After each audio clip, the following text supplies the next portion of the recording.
Another Bluejay Shakeout podcast has arrived. Josh Peterson with Chris Gannon, the head coach of the Creighton track and cross country program. So good to be back again, Chris, as we move on into March. Indoor season is done. Outdoor season is here. How are you today? As a lot of stuff's going on in your world.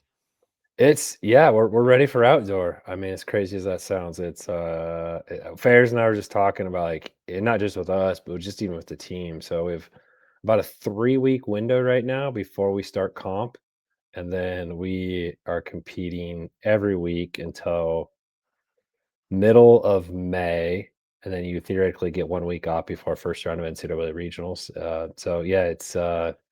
It's wild.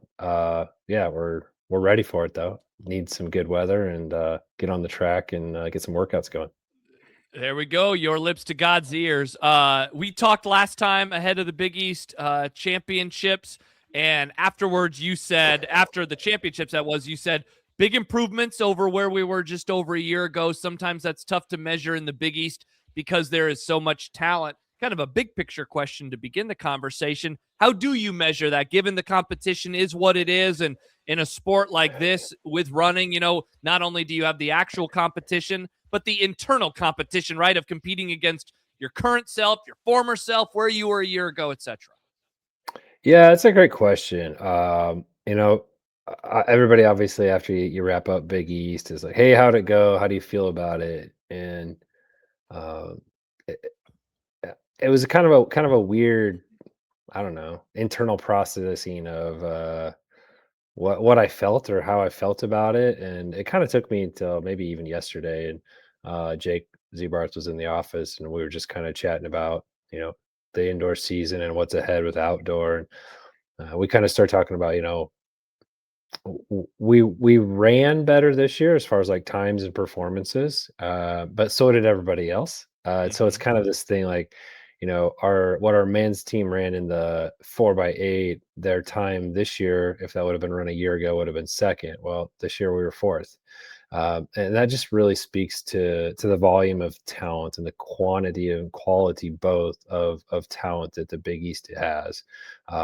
Truly, there will be probably at least one national champion, if not two, coming out of the Big East here next week at the NCAA Indoor National Championships. And same thing on the ladies' side. There's a good chance that there might be one or two ladies that are national champions as well. And we talk about that as a program. We talk about that as a team. Is what better place to be than truly to measure yourself up against the best. It's not wondering how we could have run against someplace else or somebody else. Like, we know we have a real measuring stick. And so it's one of those things. And we talked a lot about, like, would we have rather had the same places this year that we had last year, but run worse times? Like, what kind of a measuring stick is that? Or would we have rather finished in the places we had this year with the times that we had this year? And the overall overwhelming general consensus of Zbar's, Fairs, and I was that we would rather have had this year. The reason being is that means we're moving forward as a program. It means that everybody else did too, but it means that we're not stagnant. It means that our program's getting better. It means that our athletes are getting better. It means that we're doing a better job recruiting and coaching and training, and our athletes are doing a better job of responding to stimuli and learning how to race and competing against the best of the best. And so, yeah, we would love to have had traded a fourth for a third, or whatever that might have been. But it still was a really, really good weekend. Our ladies were able to record a medal performance for the first time ever at Big East. Big East only medals 1 through 6. A lot of conferences medal 1 through 8. So getting it, not only is our conference really, really good, but medaling in our conference is extremely difficult. So it was exciting. I think that you bring that hardware home, especially on the ladies' side. And we sat in a team meeting on Monday morning, and it just instilled a level of belief, and we can do this, and we do belong here. And hopefully some extra motivation, and looking forward to what the next 6 or 7 weeks hold. Speaking of Jake Zebarth, I wanted to ask you about the men's distance medley, because him, Evan, Logan, Ryan, they finished fourth with a time of 9:48.89, 15 seconds better from a year ago and 3 of the same 4 relay members. I mean, what did that mean for that group of guys? And I feel like this is a follow up to of course what you were just talking about. Yeah, it's you know, man, there's you start off with Jake Zebarth, which I already mentioned, you know, like just we've talked about him a couple of times already on the pod. Like he honestly, as he's heading into his senior year, I was just doing some stuff, looking at his accomplishments while he's here, and um, you know, you would be hard pressed. He's arguably the most impactful track or cross country runner in program history. I think he's or part of or individually holds 8 school records between relays and individual events. He's also second all time in both indoor and outdoor 800 and third all time in cross country. Um, yeah, he ran 404 for his split in the 1600. The only person that had a faster split on that DMR was Marco Langen, who's number 1 in the nation in the men's 3K and run like the number 4 all time in NCAA history. So that group of guys, you know, we were excited about what that group of guys could bring to the table, and a lot of talent there. Obviously, the cool part is a lot of that talent even returns for next year. You lose Jake Zebarth, you don't replace Jake Zebarth.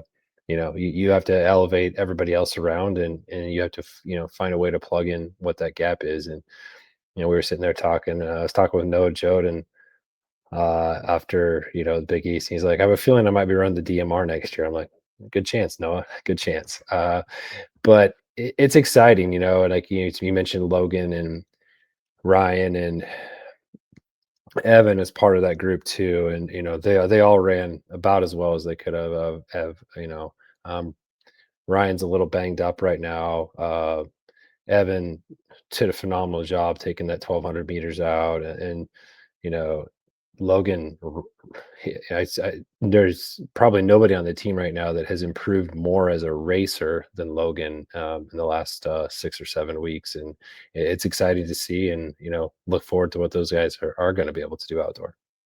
Yeah, absolutely. Let's talk about that. So you have almost a month until your next race. What, 3.5 weeks away from now, as we record this at the very beginning of March. What are you looking at in terms of mileage, in terms of what you're asking of your athletes, given the ebbs and flows of the last couple of months are not there? You're about to enter into this period where you're racing all the time. And obviously, as we talk about darn near every one of these pods, Chris, that just getting everybody healthy as things are ready to ramp back up again. Fairs quite literally refers to March as March Madness. You know, literal play on words, but also factual as well. It's the biggest and most important training block of the year. You know, the people who aren't healthy, their job right now in the next 2 weeks is to get healthy and to get into the training room and physical therapy and whatever else we need to do. And the people who are healthy, they're going to be the fair's counted up. He's like that they'll have more total workouts in the next 3 weeks than they did all of indoor. It'll also be more total workouts in the next 3 weeks than they'll have for the remaining of outdoor once April hits.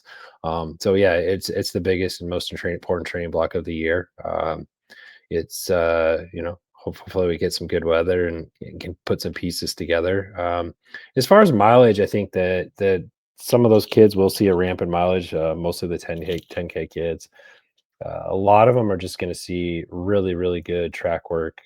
Just trying to put some fitness and some things we haven't touched during indoor, especially with limited capacities for with weather and true indoor space.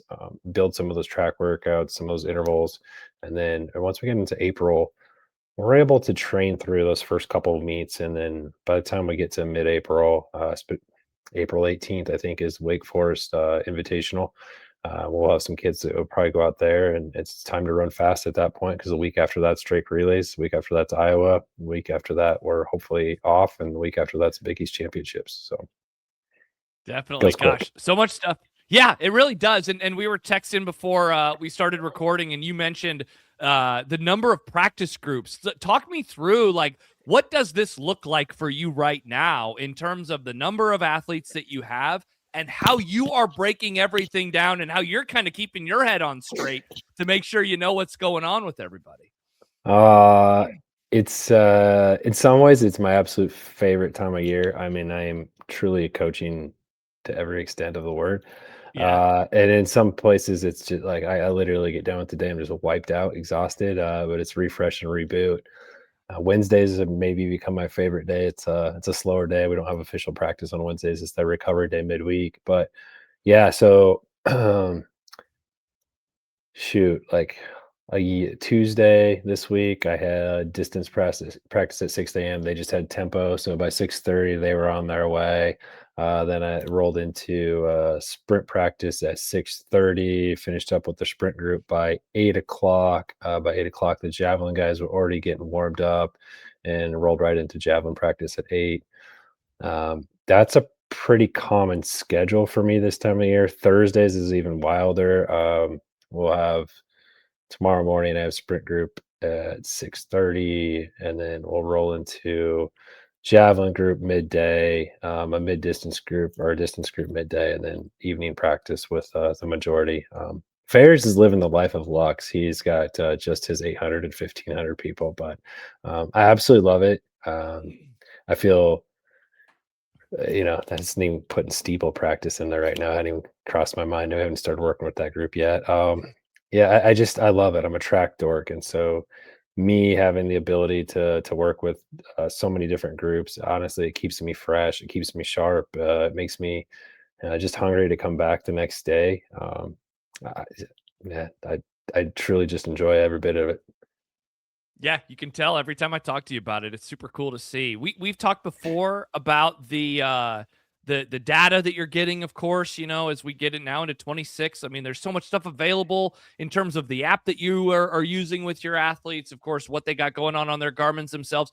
I wonder what it looks like. And is it maybe racer to racer, runner to runner, competitor to competitor in terms of the face-to-face dialogue that you're having, with them individually versus, poking into the app, seeing their notes or their entries about what it looked like? How is it just a person to person depending on how they want it or how you're wanting? What does that all look like right now? Yeah, it's a lot of both, to be honest with you. So yeah, we'll jump off here a few minutes from this recording, and I'll check on the kids, make sure everybody's getting ready for bed and homework's done. And then yeah, I'll dump into Garmin Clipboard and start looking at data from the last few days and seeing how people are recovering, responding to workouts. They leave individual notes in there, just let me know how they're feeling. Looking at those things piece by piece. But then it's always conversations that morning or afternoon with them individually about, face to face, how they're feeling. Sometimes it's watching them move. I'm big on that. I think that, I don't know, that probably comes from a lot of years of coaching. Like, you see somebody move, they might tell you one thing, and then as soon as you see them moving, you know something different. You can tell they're feeling good, or you can tell they're struggling, and it's just a lot of in the moment adaptations or adjustments for me. Looking at, we had a big sprint workout on Tuesday morning. We're supposed to be 3 sets of, essentially repeat type 400s broken. And we got through 2 sets, and I know we were done, but we finished off with like a third of the four, a third of the 1/3 of the final third set, and that was the right adaptation to make for that group. And they finished that off really well. Had I, continued to push them through that full third set, we would have been hurting for certain and not recovered and not be ready to go tomorrow. So there's definitely that art to it, and just how people are responding in the moment, and then also the cumulative effect of what's going on. There are some days you want them to feel tired. There's those days that you're trying to stack physiological responses within the body. There's days that you need them to be fresh and responsive. Yeah, for sure. I was telling my wife as I'm in the throes of my marathon training right now earlier this week, like it's a lot of tired leg running right now, and I love it because I Yeah. know it's going to pay off big time when we get to race day at the end of April. Next race for you coming up in just a few weeks, Central Nebraska Challenge out in Kearney, which shout out to my parents. They met at Kearney High back in the 80s. They've been married There you since go. 1986. So we love Kearney here on the podcast. That's coming up on Saturday, March 28th. And then, as you said, Chris, it is every week after that for a while, as the season has arrived. So excited to do another one of these podcasts, the Bluejay Shakeout. We would love a like and subscribe on your way out the door for this episode. Looking forward, Chris, to connecting the next time and talking about how things are going, progressing as the schedule gets ever so close to the outdoor season beginning in terms of competition. Appreciate it, Josh. Everybody have a great March and wonderful St. Patrick's Day. Absolutely. All right. We'll talk to everybody soon. Thanks again for watching the Bluejay Shakeout podcast.